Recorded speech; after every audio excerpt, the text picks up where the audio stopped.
There's a quiet assumption people make in today's world. If someone isn't visible, they must be insecure. If they're not posting their face, their life, their achievements, something must be missing. But what if the opposite is true? What if the people who show the least are actually the ones who need validation the least?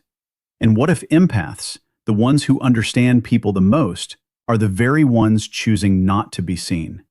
And if this video makes sense to you, don't forget to like it, because it helps push this message to people who actually need to hear it.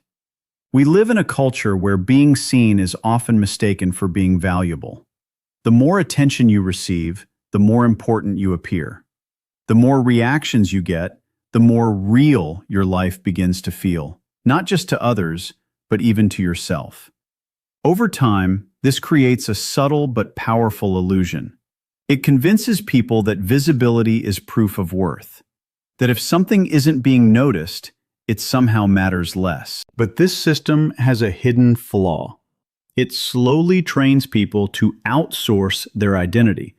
Instead of developing a stable sense of self from within, people begin measuring themselves through external feedback.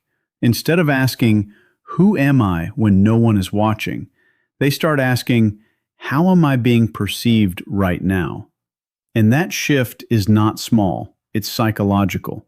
Because the moment your focus moves outward like that, you stop living from your internal experience and start adjusting yourself for external approval. You begin filtering your personality, curating your behavior, editing your life into something more acceptable, more likable, more visible. And without realizing it, you move away from authenticity and closer to performance. That's the trade most people don't even realize they're making, but empaths tend to notice it. They sense how quickly attention can become addictive, how easily identity can become dependent on reaction. And once they see that pattern clearly, they don't rush toward it. They hesitate. Not because they lack confidence, but because they understand the cost of tying your self-worth to being seen. Empaths don't just see content, they feel intention. Where most people scroll past a photo, a caption, or a video without thinking too deeply about it, an empath often picks up on what's underneath. Because for them, it's never just about what is being shown. It's about why it's being shown. Where others see a simple post, an empath may sense the emotional need behind it, the quiet desire to be noticed, the unspoken request for validation, the subtle comparison woven into presentation, the performance that hides inside what appears to be authenticity. And this awareness isn't something they turn on and off. It's automatic. They read tone. They notice energy. They feel emotional signals most people overlook. And once you start seeing social media through that lens, it stops feeling light and casual. It starts feeling layered. Every post begins to carry meaning. Every interaction starts to feel like an exchange. Not necessarily fake, but emotionally loaded. Because underneath the surface, there's often a transaction happening, attention for approval, visibility for reassurance, expression for reaction. And empaths feel that dynamic in real time. For someone who already processes emotions deeply, this constant exposure becomes overwhelming. It's not just scrolling anymore, it's absorbing intentions, absorbing energy, absorbing emotional signals from dozens, sometimes hundreds of people. And over time, that builds up, not as obvious stress, but as quiet exhaustion, the kind that doesn't come from doing too much, but from feeling too much too often without pause. Here's what most people don't realize. For an empath, visibility isn't neutral. It's not just posting or being seen in a simple, harmless way. Because the moment you become visible, you also become interpretable. And being interpreted is never clean. It's filtered through other people's minds, their insecurities, their experiences, their assumptions, their mood. which means every time something is shared, it doesn't stay pure. It enters multiple psychological spaces at once. It becomes part of someone's comparison, someone's jealousy, someone's silent judgment, someone's projection, someone's misunderstanding. And most people don't think about this. They post and move on. But empaths don't experience it that way. They feel the weight of those unseen reactions, not individually, but collectively. It's like an invisible pressure, not loud enough to notice instantly, but strong enough to drain you over time. And this is where people get it wrong. They assume empaths avoid visibility because they're insecure. But it's not about weakness, it's about awareness. Empaths understand something others overlook, that attention is not always light, and being seen is not always safe emotionally. So instead of asking, why don't they post more, a better question is, how much are they consciously choosing not to absorb? Because sometimes not showing yourself isn't about hiding. It's about protecting your mental and emotional space from becoming overcrowded with other people's perceptions. Most people build an image, not necessarily fake, but carefully shaped, adjusted, curated, designed to be seen in a certain way. Empaths, on the other hand, tend to move differently. They are less interested in building an image and more focused on protecting a reality. A reality that feels consistent inside them, even when no one is watching. That's the real difference. Because the moment your identity starts depending on reactions, likes, comments, approval, attention, validation, you slowly begin losing control over it. Your sense of self stops being anchored internally and starts shifting externally. And when that happens, something subtle but powerful breaks. Your confidence is no longer stable. It rises when people respond positively and drops when they don't. Your peace is no longer fixed. It becomes negotiable, dependent on how the world is reacting to you on a given day. And your self-worth slowly turns into something public, something measured, something observed, something influenced by people who don't even know you deeply. That's a fragile way to exist, even if it doesn't feel like it at first. Empaths often sense this risk early, not always through logic, but through emotional awareness. They can feel how quickly identity becomes unstable when it is constantly exposed to external feedback. So instead of leaning into that system, they step slightly away from it. Not completely disconnected, not emotionally absent, just less dependent. They choose something most people don't notice as a choice at all. They choose to exist without constant feedback loops, without needing every moment validated, without needing every expression approved, without turning identity into something that must be continuously confirmed by others. And in that space, something important begins to form. A quieter sense of self, a more grounded identity. One that doesn't shift every time attention shifts. And that is where real psychological stability starts to appear. As empaths grow, something quiet but significant begins to shift inside them. It doesn't usually happen suddenly. It happens through experience, reflection, and emotional learning over time. And because of that, they don't become distant from people. They become selective with access. There's a difference. Distant means disconnected. Selective means intentional. They start realizing something most people rarely pause to consider. Not everything meaningful needs exposure. Some moments lose their depth when they are turned into content. Some emotions lose their purity when they are turned into performance. Some experiences become less real when they are constantly observed instead of lived. And slowly, a deeper understanding forms. Not everything real needs an audience.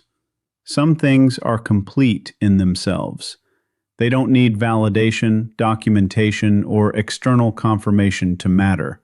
And perhaps the most important realization of all, not everything sacred survives being seen too often, because the more something is exposed to outside interpretation, the more it becomes shaped by opinions, assumptions, and projections. And empaths feel that shift very clearly. So instead of overexposing their lives, they begin to pull back. Not from people, not from connection, not from relationships, but from unnecessary access. They start deciding what belongs in the private space of experience, and what, if anything, belongs in the public space of perception. This isn't isolation, it's refinement, a way of filtering what deserves attention from others, and what deserves to remain untouched, unedited, and fully experienced. And over time, this becomes a form of emotional intelligence, because they begin to understand that privacy is not emptiness, it is protection. Protection of peace, protection of meaning, protection of experiences that lose something the moment they are turned into performance. So when empaths become more private as they grow, it's not because they are pulling away from life. It's because they are choosing to keep certain parts of life intact. Privacy is often misunderstood in today's world, because in a culture built on visibility, anything less than constant exposure is quickly judged. People tend to label it in simple terms: insecurity, avoidance, hiding, emotional withdrawal. But those labels usually miss the deeper psychology behind it. For empaths especially, privacy is not about running away from the world. It's about taking control of their relationship with it, because they understand something most people overlook. The moment you become visible, you are no longer just seen, you are interpreted. And interpretation is never neutral. People don't just see you as you are, they see you through their own lens, their experiences, their assumptions, their emotions, their comparisons, their projections. And that means part of you stops belonging only to you. This is where privacy becomes important, not as a defense mechanism, but as a conscious decision. It becomes the ability to decide three crucial things: who gets to see you, how they get to perceive you, and how much of your inner world they are allowed to access and interpret. That level of control changes everything, because instead of being constantly open to interpretation from everyone, you start choosing where your energy, identity, and presence are placed. And that's not fear, it's awareness. It's not avoidance, it's discernment. It's not hiding, it's psychological maturity. Empaths often arrive at this understanding through experience. They realize that unlimited access doesn't create deeper connection, it often creates distortion. So they begin to value selective visibility, not because they want to disappear, but because they want to remain intact. And in that choice, privacy stops being something defensive. It becomes something intelligent. A quiet decision to protect the parts of yourself that lose clarity when exposed too often to the world's interpretations. There's something most people rarely stop to think about. Not everyone who observes you is doing it with good intent. In a world where visibility is constant, observation becomes automatic.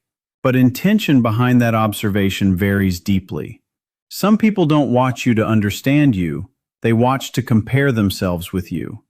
Others are not observing to connect, they are observing to compete quietly.